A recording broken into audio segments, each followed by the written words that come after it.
Bienvenidos, vamos a desarrollar otro problema de ejemplo de la ecuación de Bernoulli. El problema nos plantea lo siguiente. Con una manguera uniforme de 9.7 milímetros de radio, se bombea agua constantemente de un sótano inundado a 5.3 metros sobre segundos.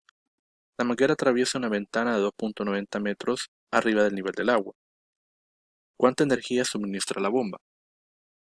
En este problema lo que nos solicitan es conocer el trabajo que efectúa la bomba para poder elevar el agua y sacarla del lugar donde se encuentra. Es evidente que por sí sola el agua no puede salir, así que debemos aplicarle energía, debemos agregar algo externo que produzca un incremento de la energía para poder mover ese fluido. Veamos entonces cómo aplicamos la ecuación de Bernoulli para determinar lo que nos piden. Ojo con lo siguiente. Cuando se habla de energía, generalmente las bombas se trabajan en términos de potencia. ¿Cuánta energía por unidad de tiempo es la que está entregando? Podemos interpretarlo de dos formas. O bien calculamos el trabajo, o bien calculamos la potencia. Creo que sería más conveniente calcular la potencia que debe tener la bomba, o conocer la potencia que debe de aplicar la bomba a el fluido para que éste se desplace. Hagamos entonces el planteamiento de la ecuación de Bernoulli. Bien, voy a seleccionar dos puntos donde yo voy a aplicar la ecuación de Bernoulli y que sean puntos que me convengan. Por ejemplo, la superficie del agua en esta habitación o en este sótano, voy a colocar por acá, justamente en la superficie del agua, el punto 1. Y el punto 2, convenientemente, lo voy a colocar exactamente en la salida de esta tubería. Este va a ser el punto 2. Voy a aplicar entonces Bernoulli para esos dos puntos.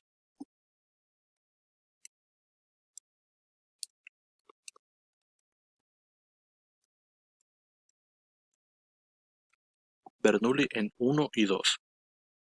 Escribimos la ecuación, presión 1, densidad, gravedad, altura, un medio de la densidad, velocidad al cuadrado, igual a la presión 2, densidad, gravedad, altura 2, un medio, densidad, velocidad 2 al cuadrado. Bien, las presiones. ¿Cómo son las presiones acá? La habitación, al igual que la salida de la tubería, está sometida a una misma presión, la presión atmosférica.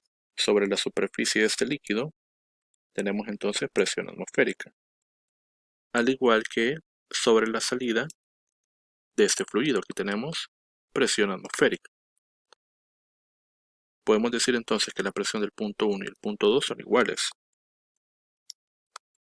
Y son iguales a la presión atmosférica.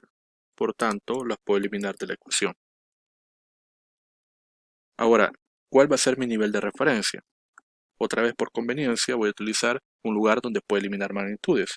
El punto 1, puedo seleccionar una línea que pase por el punto 1, que sería sobre la superficie del agua, y entonces establecer mi nivel de referencia. En este caso sería tomar esta línea en color rojo. Este es el nivel de referencia. Eso me permite entonces eliminar el término de la energía potencial, porque la altura 1 es 0. La altura 2 sería 2.90 metros. Veamos qué pasa con las velocidades. En la superficie de este fluido, como es un contenedor, entre comillas, bastante grande, el líquido va a descender muy lentamente, como cuando estamos vaciando un tanque muy grande por un orificio muy pequeño. Vemos que la superficie del líquido desciende muy lentamente y lleva mucho tiempo para que éste tenga un cambio notable en su nivel.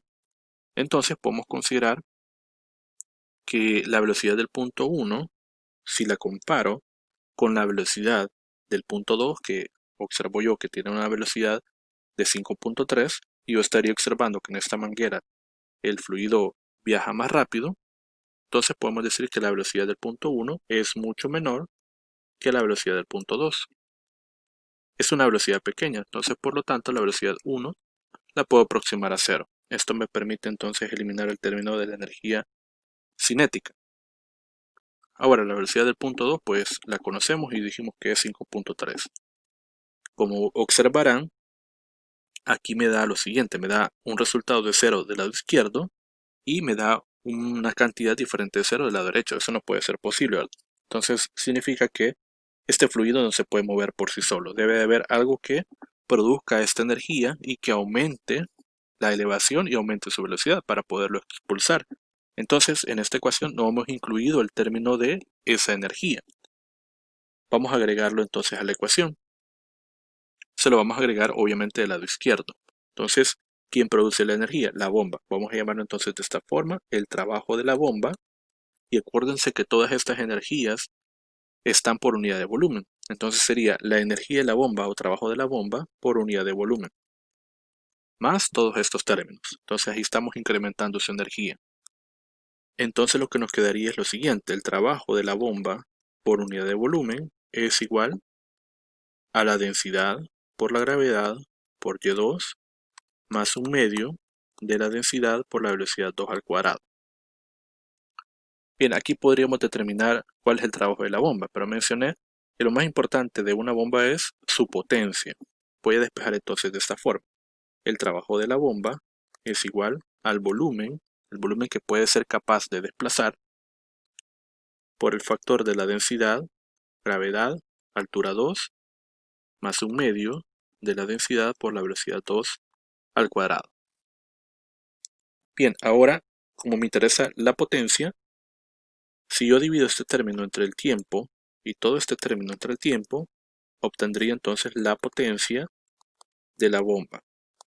Y esto sería igual a volumen entre el tiempo, densidad, gravedad por altura 2, más un medio de la densidad, velocidad 2 al cuadrado. Bien, y sabemos que el volumen entre el tiempo es el caudal que produce la bomba. Entonces tendríamos aquí una potencia que es igual al caudal por la densidad por la gravedad por Y2 más un medio de la densidad velocidad 2 al cuadrado. Recuérdense que el término de la potencia se calculaba como el caudal por la presión. Aquí tenemos la presión, que sería todo esto, y aquí tenemos el caudal. Bien, ahora simplemente sería de ir reemplazando. Del caudal, la única forma que tenemos para determinarlo sería el producto del área por velocidad. Entonces lo voy a escribir de esta forma. Área por velocidad. ¿Cuál velocidad? Puede ser 1 o puede ser 2. La 1 ya sabemos que no porque tiene un valor de 0. Además de que el caudal que estamos tomando en cuenta es el que comienza en la tubería, que comenzaría acá, y que termina acá, en la salida de la tubería. Ahí la velocidad es la misma, porque el radio de la tubería o el diámetro de la tubería es el mismo. Entonces puedo ocupar la velocidad en ese punto de entrada o en la salida. Voy a colocarlo como velocidad 2. Y esto multiplicado por densidad, gravedad, Y2, más un medio de la densidad, velocidad 2 al cuadrado.